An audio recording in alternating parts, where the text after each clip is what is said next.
All right, and Steve, just go ahead, count to 10 in your head, and you will be all set. Okay, we will get underway.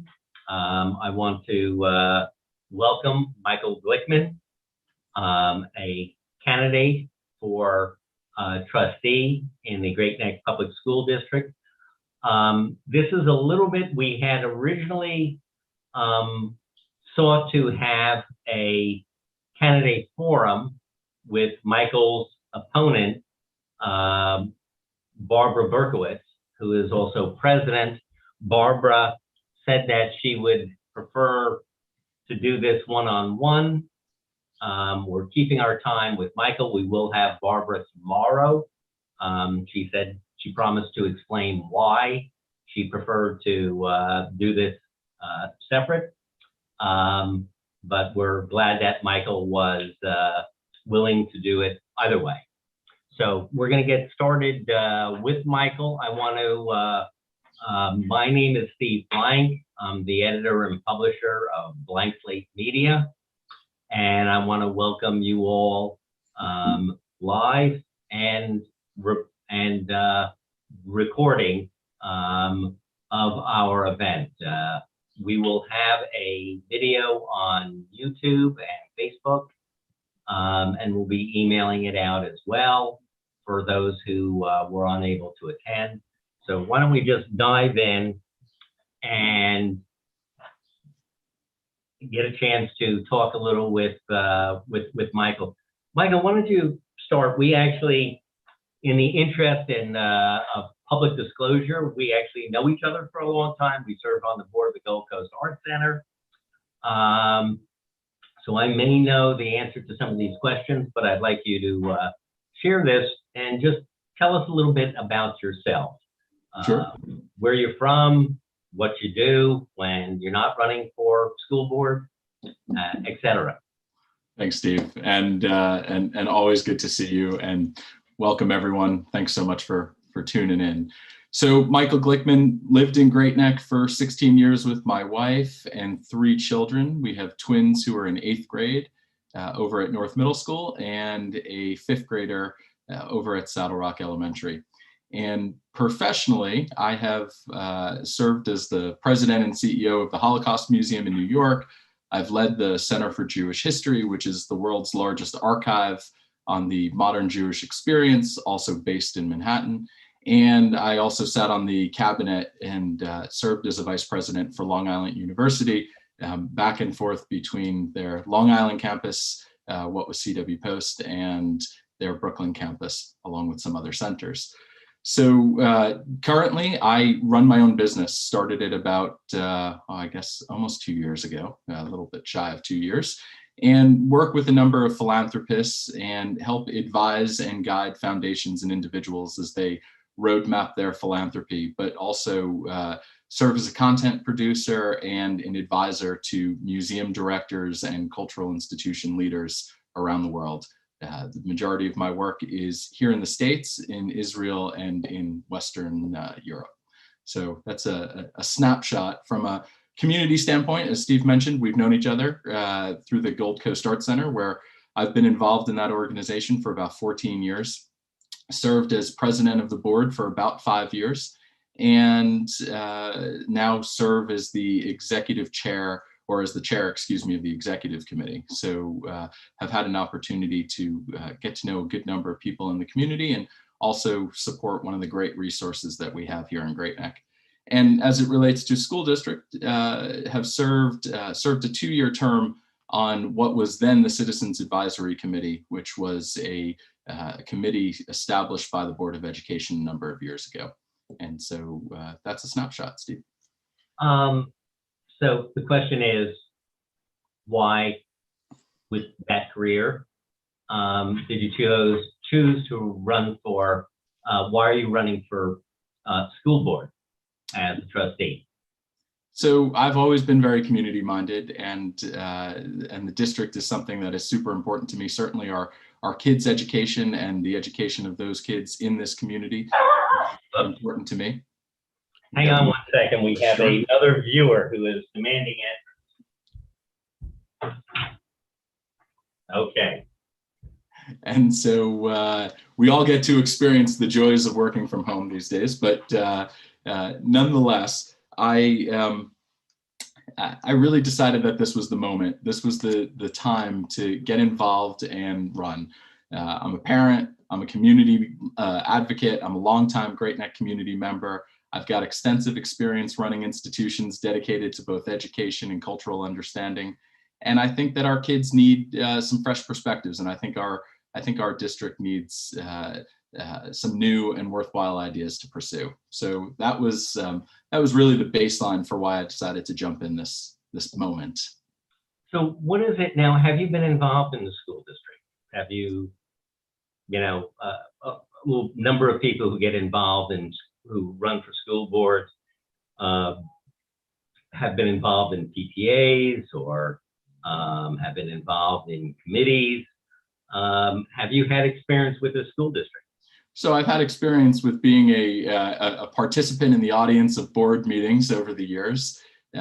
Certainly over this last year have paid even closer attention, particularly trying to get an understanding of what things have been like for my own kids and to get an understanding of what things are like for other kids in the district. I'm a relatively new, in the last year, member of the UPTC Budget Committee, and really with an eye towards trying to understand the financial picture of the district and what ultimately the decisions that are made, what that means for the future. So, but I would add this in the same token. Being a member and being part of the Gold Coast Arts Center certainly have had an opportunity and an understanding to get the perspective of the tens of thousands who have come through that institution. And so over the years, that has really been an interesting way of learning about the parents and the kids and the experiences and the opportunities and the challenges and all those other things that sort of round out that picture. So that has been my involvement. So let me ask you, when you're looking at this, you're running against somebody who has served for 30 years and 30 years of experience. She's the president of the board. What motivated you? What did you think that it's not doing that needs improvement? What is missing that you think you can bring the school to the school board? So one point of clarity, I am not running for president of the school board. And this is something that has come up in a number of conversations that I've had with folks. So I want to just take a second to explain this. The board meets every year at their July meeting, and the 5 members of the board elect a president for the following year. What has happened over the last 15 years is that Mrs. Berkowitz has served as president and has been reelected year after year after year, but that is not the normal circumstance in most districts. And this position, this seat, is literally just that. It is a seat on the board. It is not for the presidency.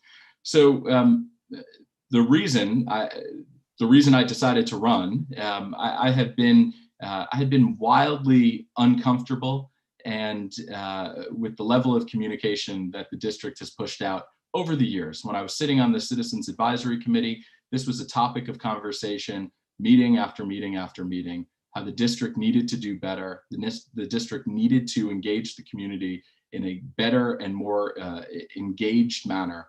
And so what I experienced with my own kids and in conversations with many others in the community is that when the pandemic started, we really lost hold of how to communicate and how to ensure that there were proper channels for parents to get information, to be able to support our kids, so on. It really, that led me to take a deeper dive into exploring what was going on, how those messages were being shared, what resources were being put into. What would you add? I mean, can you give me some examples of things or ways that you would change it so that parents were either more involved or were given more information? Listen, I think one of the things that we should understand, and many of us do, is that parents are the driving force of our kids' success in this district.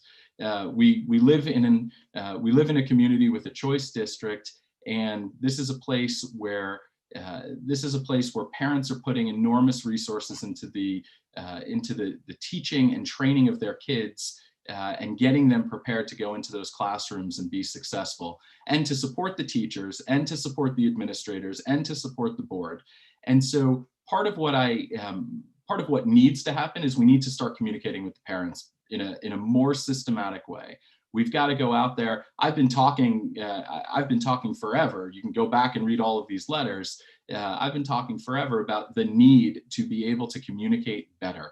The need to be able to have parents understand what was going on as the schools were closed, how we were going to get our kids back in the schools, how we were going to make sure that while they were on remote learning, they were getting the resources that they needed.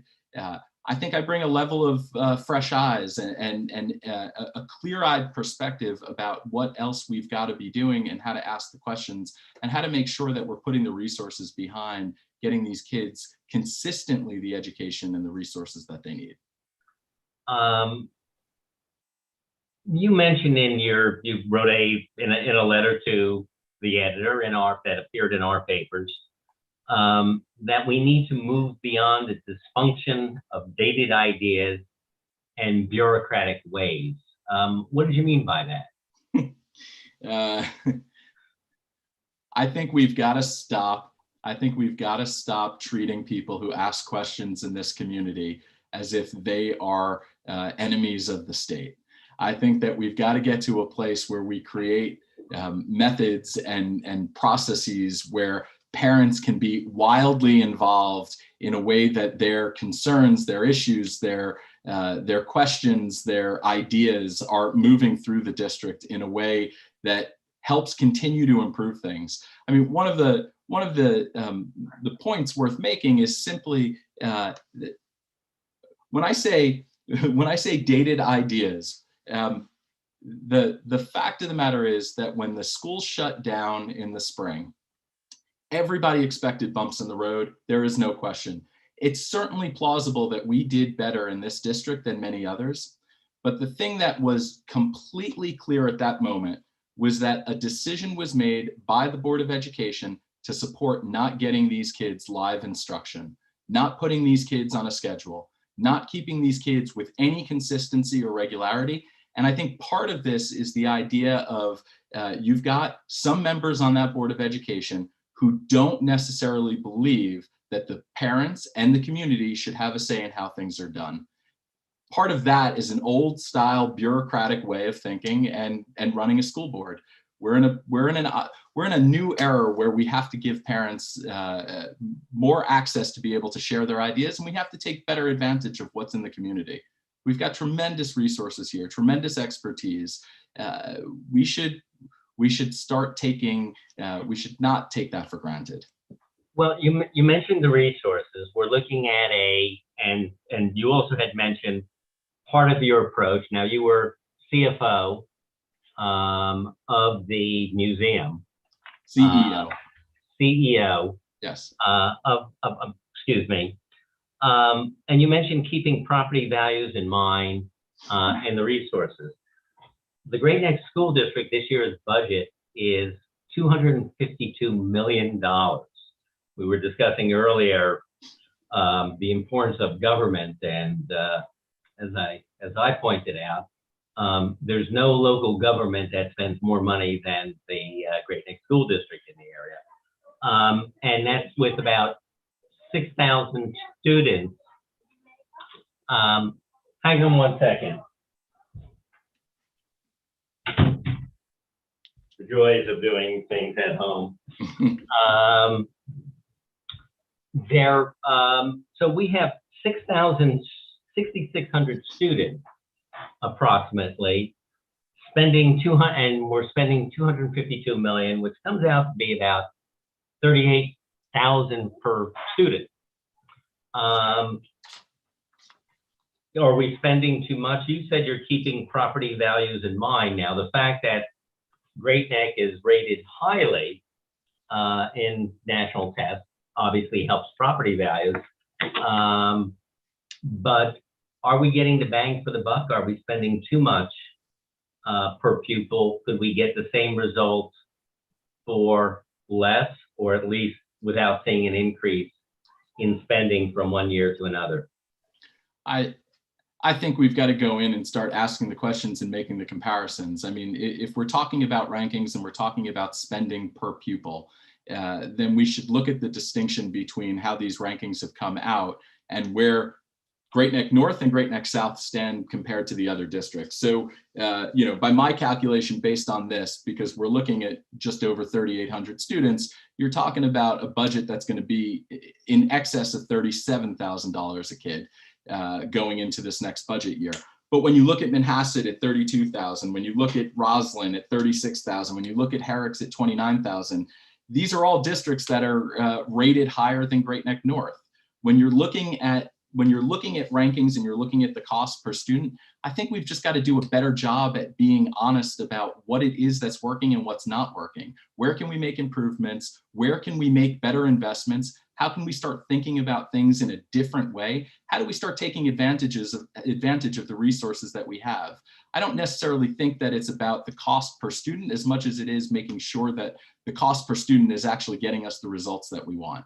When I'm talking about property values and I'm talking about taxes, I'm talking about the idea that we've got to be responsible in the decisions that are being made. So sure, 80% of that budget is coming into personnel and benefits and pension and so on and so forth. It still leaves a good chunk of money for us to be able to be a bit more clear-eyed and open-eyed about how those funds are going and how they're being spent.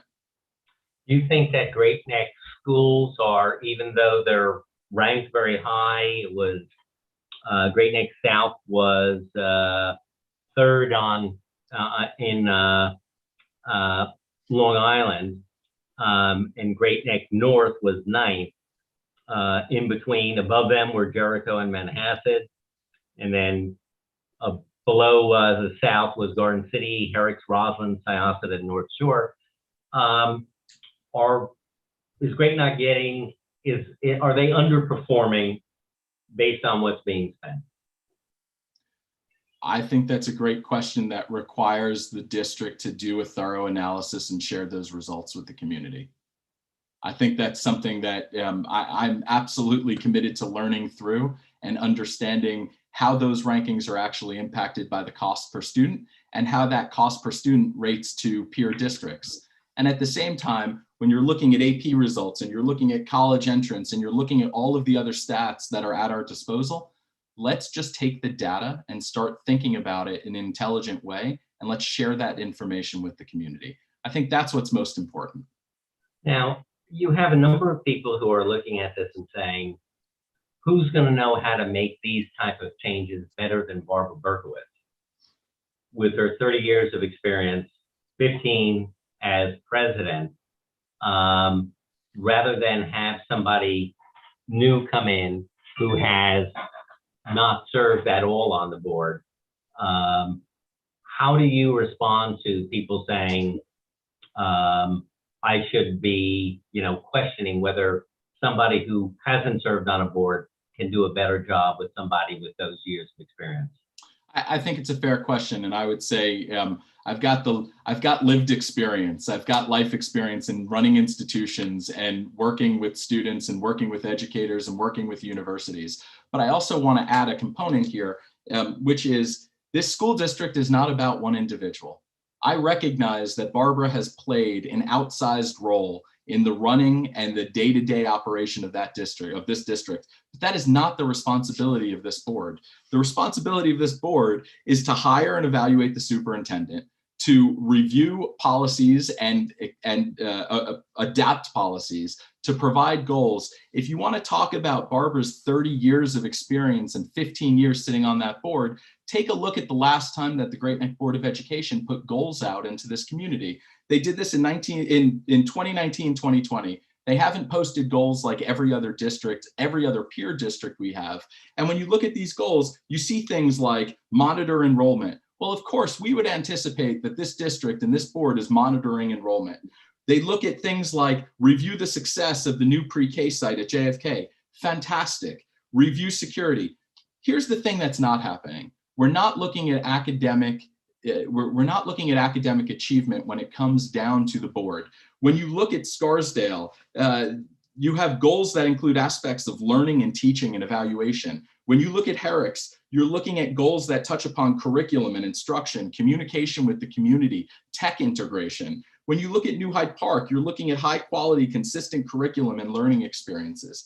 I think, as the goals would suggest over the last couple of years that they are available to the public, I encourage everybody, go onto the Board of Education section of the Great Neck School District site, take a look at those goals, make comparisons to other districts who have those up there. You're going to see that whether or not Barbara's been here for 15 years as the president or 30 years as a member of that board, we are not looking at visionary leadership. We are not looking at goals that are setting us out to be inspirational and looking at a forward-looking, forward-focused perspective to be able to ensure that our kids are ready for an environment and a job and a universe of jobs and higher education that we can't quite imagine at this moment.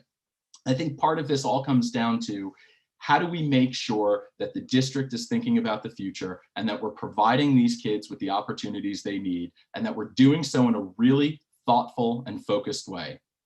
That, I would say, is what this board should be doing. That is how we move this district from being a fantastic place to be. I don't know why anybody would think from anything that I've written or anything that I've said that I am not pro-district, pro-school. We moved to Great Neck for a reason. Our kids have gotten a great education here. I think it's time for a change. I think I can do better than what Mrs. Berkowitz offers. And I think that this is an opportunity for people in this community to think about what the next steps are. I've got 1 foot in the future. She's got 2 feet in the past. This is an opportunity for us to do things a bit differently. So a couple of things that you mentioned. So just points. Again, in your letter, you said that it was Mrs. Berkowitz refused to make public announcement that she had renewed the superintendent's contract.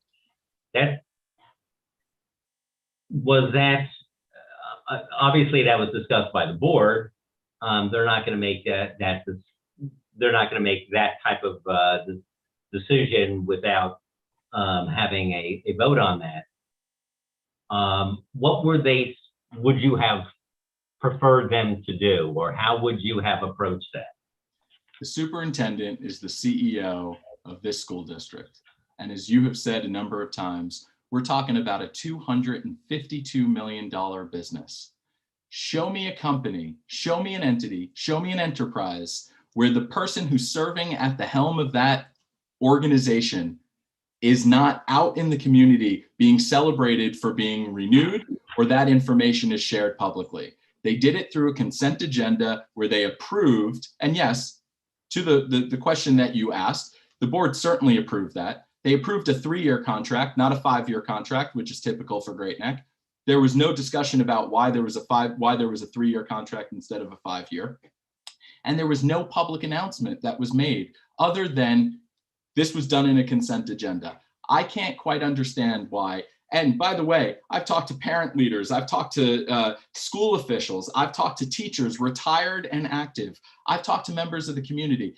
People were shocked to hear that there was nothing that came out of the district saying that the superintendent's contract had been renewed. Why are we not rejoicing? Why are we not celebrating? And why are we not asking questions? And part of the question that I have is, why was a 3-year contract given instead of a 5-year contract? Is that something that we as a district should be concerned about? Were there issues that the district should be aware of? Those are the sort of things. That was a decision that Mrs. Berkowitz chose not to share with this community. Is it a question of disclosure? Because we've been, this election has garnered many, and our paper accepts the views of its readers, and we've published basically all the letters. We've received many, and they have included people who have been the former superintendent, people who hold senior positions in the school district, who say that working with Barbara Berkowitz was a very good thing, and that she had done a very good job. How do you account for that seeming number of people who will testify to her serving well? I am, listen, I think Mrs. Berkowitz should be celebrated and congratulated for her many years of service. I think it's commendable. And I think anybody who decides that they're going to give that kind of time to the community, God bless. I think it's a wonderful thing. You know, the difference between the letters of support for Mrs. Berkowitz and the letters of support for me are that the letters that came for me were parents and community members and people who have a vested interest in this community. They were not former employees of the district who in many cases are collecting a pension. It was not a former member of the school board who's now got a contract through BOCES, who's providing policy guidance and advice, and also on the side, helping to raise money for Mrs. Berkowitz's campaign. I think all of the letters touting her support and you know, qualifying all of the things that she's done, fantastic. This is not about the past. This is about the future. This is about what we as a district want to see going forward. And this is about what I believe is, how do we invest in our teachers? How do we invest in our schools? How do we ensure a continued level of greater success for these kids? That's what I think I glean from all of those letters. Happy to see that a superintendent who served 15 or 20 years ago thinks that she's wonderful. Fantastic. I'm not going to argue with that. But I would like to say that when you look at the perspective of current parents who are writing letters of support, and you look at the fact that you know, there's this groundswell of people whose names you're not familiar with, because these are people who are raising their kids in this community, who are coming out and saying that they want to see something new and they want to see change. And this is the first opportunity that they've had to have that experience. Wonderful. I think that's the distinction between those letters. Okay, let me add, part of the basis of your run and the argument for running is your ability, is your success and your record in the places that you've worked previously. One of those was the Museum of Jewish Heritage, and there's been questions raised by letter writers about a lawsuit that was filed against you and the museum by the former CFO of the museum, and that there had been a settlement made. Can you discuss that in terms of what happened in that instance? Sure. And listen, I'll start with the idea, for those of us who have run institutions and have been responsible for large operations, leadership is about making tough but fair decisions. And I think in this case, this was nothing more than a nuisance suit filed by a disgruntled former employee. The decision to terminate him was something that was not made alone, not something that I did alone, but something that involved members of the board. And the claims made by that individual were flat out dismissed by New York City's Human Rights Commission, following a review that I welcomed. You know, as is often the case, particularly after protracted efforts to secure severance through litigation, insurance companies weigh the cost of or the cost involved in continuing to support a case. And in that moment, they chose to settle.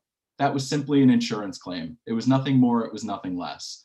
And I'll say, you know, with respect to the letters that have been submitted questioning that experience at the museum, of which none of those folks know anything about, you know, as much as I support a coordinated attack, a character assassination, rampant attempts by Mrs. Berkowitz's political campaign to smear me, to blatantly lie, simply in an attempt to retain power, well, you'll have to forgive me. I mean, I think as someone who's fought against various forms of denial as a professional in the Jewish community over the past 20 years, truth, that continues to be a vital component in how I live my life. I've worked very hard to turn around that museum. And prior to my arrival, that place faced serious challenges. I certainly demanded more from a staff than any other museum leader who came before me, and many thrived in that atmosphere. That employee turned out not to be one of those folks, which, as sometimes is the case, a few folks struggled. But when I informed the board that I was going to not renew my contract in February of 2019, that was a decision that I made along with my wife. And that decision was made following $50 million in new money raised from tens of thousands of donors around the country, compared to when I entered that institution and they had trouble making payroll. 400,000 visitors who walked through the door compared to the 47,000 who came in prior to my arrival, and 115,000 school children who were educated by my team over at the museum. I commissioned New York City's Holocaust curriculum. I oversaw the development of 10 exhibitions, including what turned out to be the largest traveling exhibition on the Holocaust ever, anywhere in the world, which still, at this very moment, is in New York City.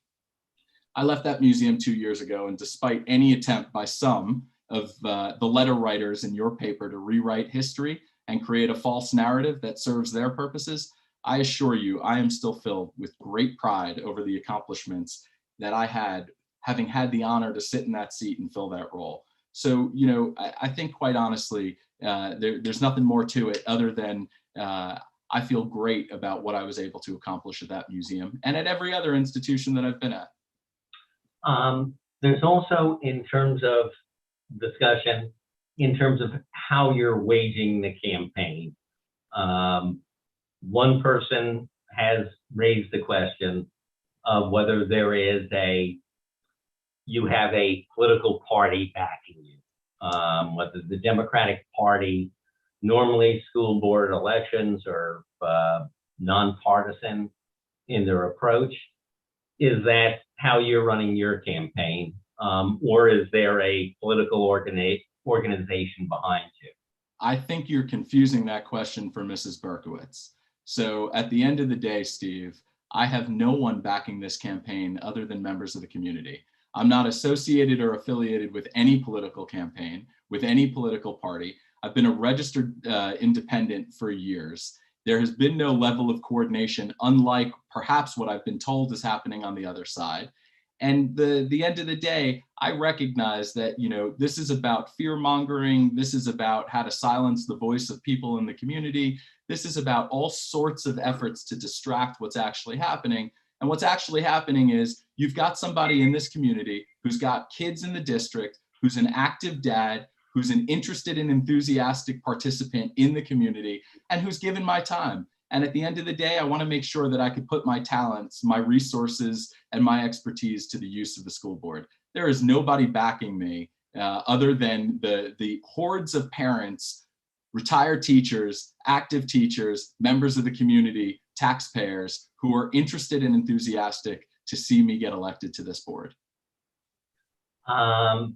Okay, let me, there were a couple of questions that we had from the audience. And let me ask you that before we will conclude our discussion. One of those is somebody's asking to be more specific or concrete about what changes or plans you'd like to see implemented.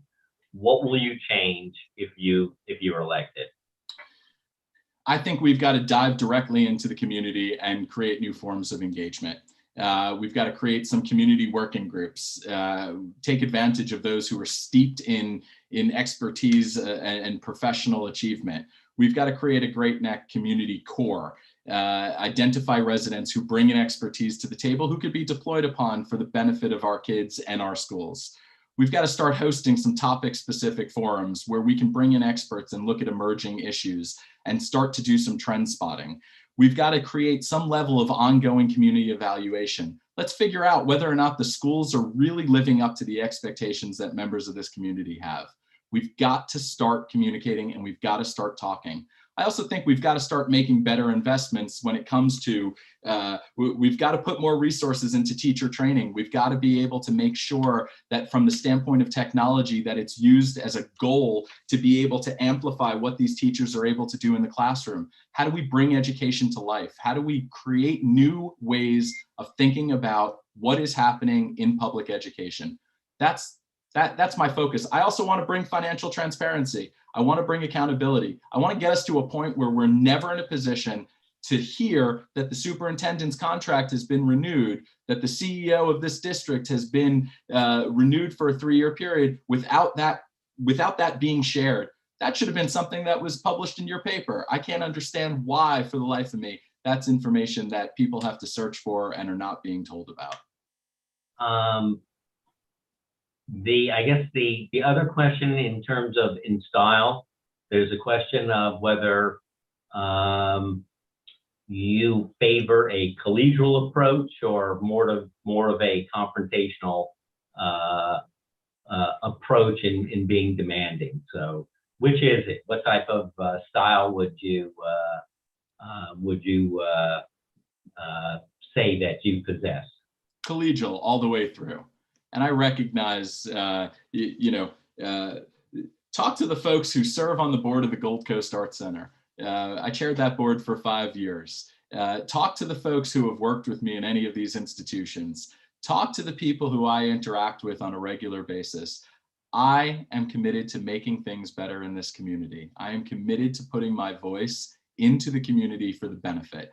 This was a crowded field. Listen, I appreciate the fact that some folks did not necessarily appreciate the tone or the direction of some of these letters. But at the end of the day, bringing up subjects, bringing up topics, cutting through the noise, being able to bring things to the fore, this community is having a conversation about what they want for the future of this district.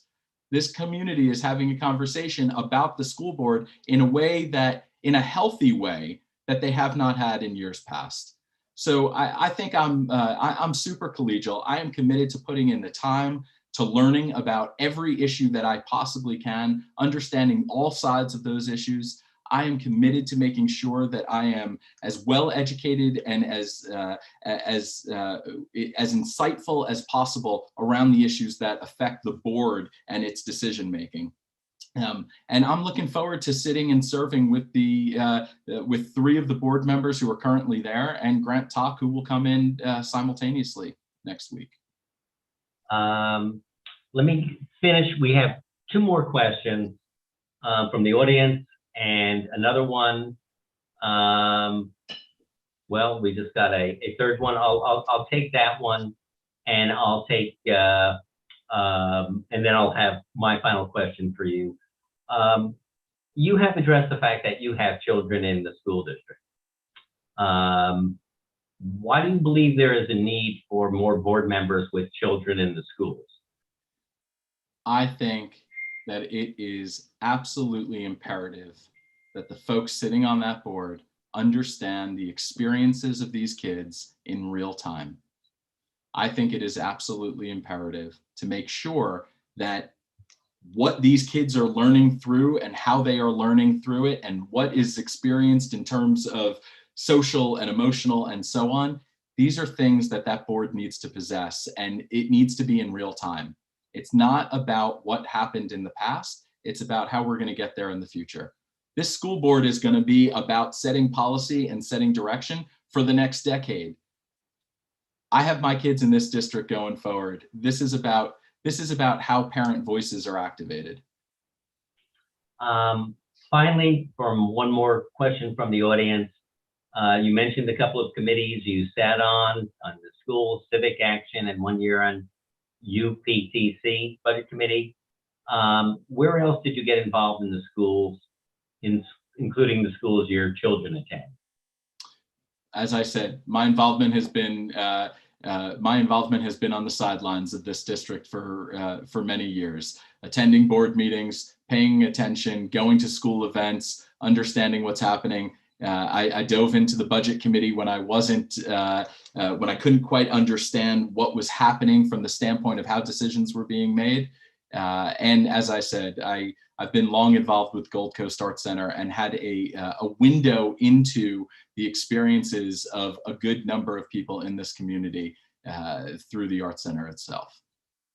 Let me ask you one more from the audience because I like the question. Sure. It's a good one. How do you plan on, we have seen in Great Neck elections, we have seen Village of Great Neck elections, school board elections, library elections. There's a level of divisiveness and conflict with different groups. There's questions of ethnic groups between the observant Jews and the non-observant Jews, the the Asian Americans. What do you see as your role in trying to deal with some of the divisiveness that that's out there in the rest of the country, but also here in Great Neck? Listen, I think it's awful. We can't take for granted the trust of our very diverse community, and I think the board needs to represent what those community voices are. It's amazing how fast this school board election has spiraled. It's amazing how inappropriate people are in the comments that are posted on Facebook, in the fact that adults in this community think it's okay to text my children and call my teenage children and leave messages for them about their father. I think that at the end of the day, we've got to get back to a place where we can embrace discourse, where we can sit at a table, have a conversation. Maybe we don't have to agree with everyone, but at least hear what the other side is saying. I think that that is something that I can do. It's something that I've done my entire career. This is an opportunity. Let's start looking forward. Let's start using this moment to be able to embrace this community, and let's have the school district rise above all of the other divisiveness that we've all been subject to. But I'll tell you, I am going to belabor this point for a moment. The fact that anybody in this community thinks it's okay to reach out to my children, shame on you. It is not. This is an opportunity for us to come together. This is not an opportunity to go after kids. Final question, Michael, is why should voters going to the polls vote for you rather than Barbara Berkowitz? Because I represent fresh perspectives. I represent the future. This is about getting our kids in our district future ready and future focused. This is about how we make smarter, more thoughtful, more inspirational investments in the community. This is about deciding what we want the district to be, and I hope that you all will come out and vote for me on Tuesday. And I thank you in advance for your support.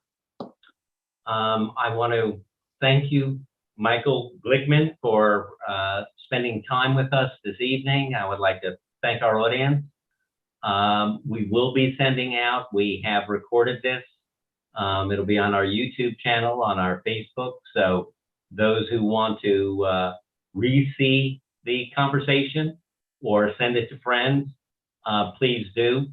We also are the person behind the scenes here, Rob Pelez, the reporter for Great Neck, who's been handling the technical end. We'll also be doing a news story on this and tomorrow's forum that we're having with Barbara Berkowitz in last story before the election. I would like to, on behalf of the Great Neck News, New Hyde Park Herald Courier, Blank Slate Media, thank you for attending. Thank you for supporting our publication. We'd like to have a budget the size of Great Neck's. And I thank you, and please read the paper and for Rob's coverage, and please make sure to go out and vote. Thank you, Steve. Thank you, Rob. And if you want more information, visit glickman.info. Thank you. Thanks very much.